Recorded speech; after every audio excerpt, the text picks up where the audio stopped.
Fala galera! Então, para quem não me conhece, eu sou Renata Lemos, carioca, viajante mochileira, moro aqui na Europa há alguns anos e recentemente eu me tornei mãe, sendo que eu me tornei mãe solo. Para quem não sabe, mãe solo é uma forma elegante de se referir à mãe solteira. E eu sou mãe solteira por opção, eu fiz fertilização in vitro e como isso não é uma coisa muito comum, mas é uma possibilidade que cada vez mais e mais as mulheres estão procurando, eu tô gravando esse vídeo para contar para vocês como e por que eu decidi virar mãe solteira.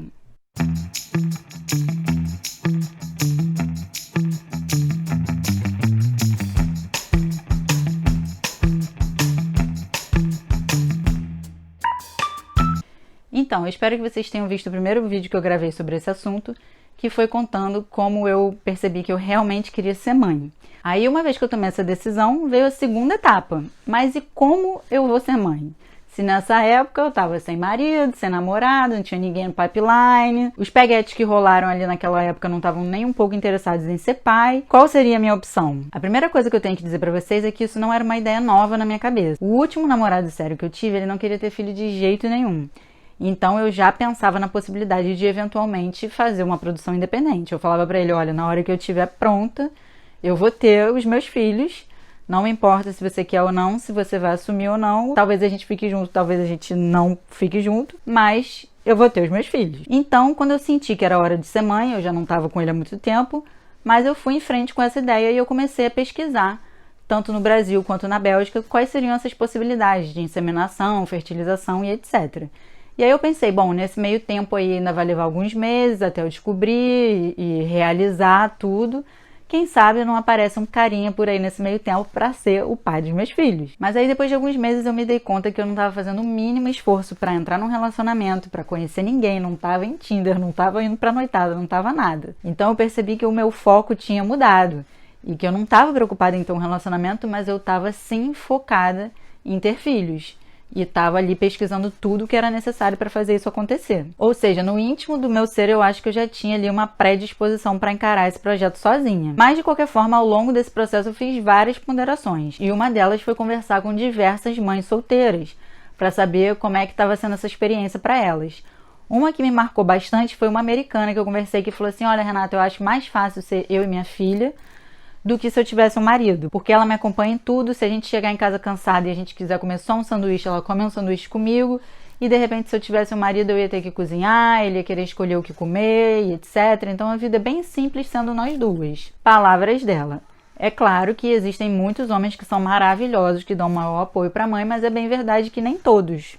Então eu achei interessante aquela perspectiva. E aí eu olhei em volta, e eu acho que tanto eu como vocês, a gente conhece um monte de mães que são mães solo, e não foi por opção, né? Em alguns casos o cara simplesmente sai fora, em outros casos o cara infelizmente falece antes mesmo da criança nascer, ou quando a criança ainda é muito novinha, ou eventualmente rola um divórcio precoce e a mãe fica com as crianças a maior parte do tempo. E quando rola divórcio é ainda mais complicado, porque aí começam todos aqueles conflitos de quem vai ficar, que dia, quem vai pagar o quê, e o que a criança vai fazer ou não vai. Ou seja, vira um problema.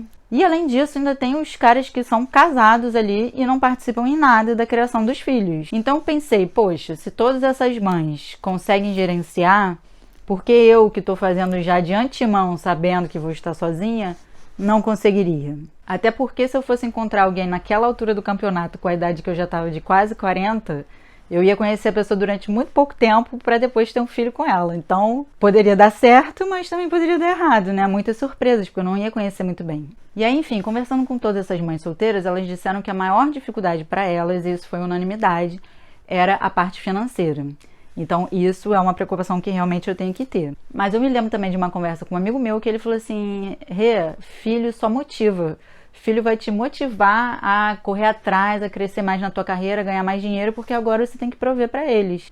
Eu também achei aquela perspectiva interessante e espero que isso seja verdade. E nesse ponto, um belo investimento que eu fiz na minha vida foi vir para a Bélgica, batalhar aqui e conseguir a nacionalidade belga, porque eu sei que se eu estiver criando os meus filhos no Brasil e tiver muito difícil, eu sempre posso voltar para cá, porque aqui a educação é praticamente gratuita, então pelo menos eu sei que eu vou poder dar educação para os meus filhos, e o sistema de saúde também é bem razoável, Então eu sei que o mínimo de condições a gente vai poder ter aqui. De qualquer forma, eu ainda explorei outras possibilidades. Uma dessas possibilidades era de co-parenting, não sei se vocês já ouviram falar, que é quando uma mulher que está a fim de ser mãe e um cara que está a fim de ser pai se juntam para ter filhos, mas não necessariamente ter um romance, simplesmente compartilhar a criação dos filhos.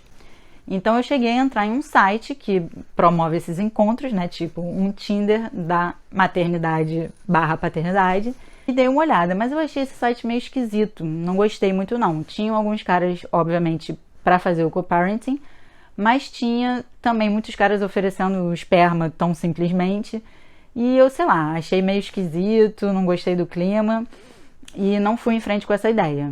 Inclusive porque eu pensei, poxa, se os casais divorciados que um dia já se amaram, já tem tantos conflitos para criar as crianças, imagina uma pessoa que eu mal conheço, que de repente vai até morar em outro país e vai ser um fator complicador. Aí eu pensei, bom, de repente eu podia fazer um co-parenting com um amigo meu, uma pessoa que eu já conheço, né? E eu até perguntei para um amigo meu se ele estaria interessado em fazer isso. Ele ficou super lisonjeado, contou para todo mundo, mas ele não estava preparado. E aí depois eu também desisti dessa ideia, porque eu pensei, poxa, para ter um filho com um amigo a essa altura do campeonato, que já estava bastante tarde, eu ia ter que investir um tempo também, porque ou a gente ia tentar do processo natural, né, e aí tem que contar com a sorte, ou a gente ia ter que tentar em laboratório, e isso aí leva no mínimo 6 meses, porque tem que rolar toda uma análise do esperma, é feito com muito mais segurança, né? Então analisa-se o esperma para qualidade, para doenças e etc. E aí ia colocar 6 meses aí, pelo menos, até isso acontecer. E eu não tinha esse tempo, então também desisti dessa ideia. E aí, lembra quando eu falei no primeiro vídeo lá, quando eu decidi ser mãe, que eu tinha esse medo de que quando eu tivesse filhos eu não ia conseguir viajar nunca mais e que ter filhos era perder a liberdade? Lembra desse papo? Então, em relação a esse assunto, eu resolvi postar numa comunidade de mulheres que viajam. E eu perguntei se tinham mulheres ali que viajavam com os filhos, especialmente mães solo que viajavam com os filhos, né? Contei um pouco do que eu estava passando e pedi a opinião delas. E aí eu recebi centenas de respostas, a maioria positiva, algumas até contando as suas histórias de como elas fazem para viajar com os seus filhos.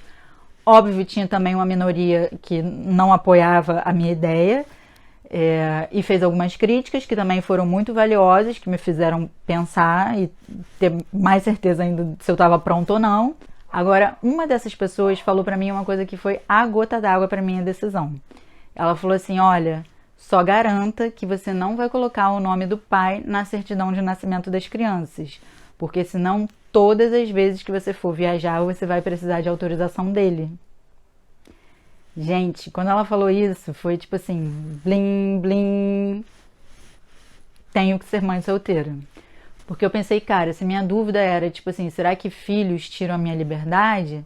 Na verdade, não. Na verdade, os meus filhos vão me acompanhar em várias aventuras. Agora, se eu tiver filhos com um cara que tem poder sobre os meus filhos, aí pode ser sim que eu perca a liberdade. E aí nesse momento eu falei, cara, pro meu estilo de vida, morando fora, imagina, eu moro na Bélgica, minha família tá no Brasil. Se a qualquer momento eu resolvo voltar pro Brasil, mas eu tô com um marido, companheiro, ou ex-marido que seja, ou amigo que seja, belga ou de qualquer outra nacionalidade que não esteja a fim de ir pro Brasil, como é que vai ser? Já vai rolar uma confusão, certo? E aí eu pensei, cara, pro meu estilo de vida, o mais adequado realmente vai ser mãe solo. E aí eu conversei com a minha família, conversei com os meus amigos, eles já vinham acompanhando toda essa reflexão e graças a Deus eu tive o apoio de todo mundo falou assim, olha Renata, eu acho que você é maluca, vai ser muito difícil, eu não faria isso no seu lugar, mas se você quiser fazer, a gente te apoia. E realmente todos me apoiaram muito, especialmente estando grávida durante a pandemia. Isso é muito bom também, né? Muito confortante saber que a gente vai ter uma rede de apoio para encarar uma aventura dessa. E, inclusive eu tenho exemplos dentro da minha própria família, porque o meu irmão mais velho ele foi pai bem cedo, com 20 e poucos anos, e ele acabou divorciando também muito cedo, e ele que assumiu a criação da filha. Então, você veja, ele é homem e ele criou a filha dele praticamente sozinho e bem mais novo do que eu. Então, assim, se ele conseguiu, eu hei de conseguir também. Será? E foi assim que eu resolvi. E agora eu tô aqui com a minha filhinha de 2 meses. Inclusive eu tô cortando esse vídeo aqui porque eu estou amamentando agora, nesse momento que eu tô gravando esse vídeo. E agora, se você quiser saber mais sobre como foi o processo da fertilização, aonde eu fiz, como é que foi o esquema do doador, tudo isso, posta suas perguntas aí no comentário que eu gravo um próximo vídeo contando mais sobre isso. E se você tem alguma amiga que também está considerando essa possibilidade de virar mãe solo, compartilhe esse vídeo com ela, que talvez ajude nessa reflexão que ela está fazendo. Então é isso. Até o próximo vídeo. Beijos!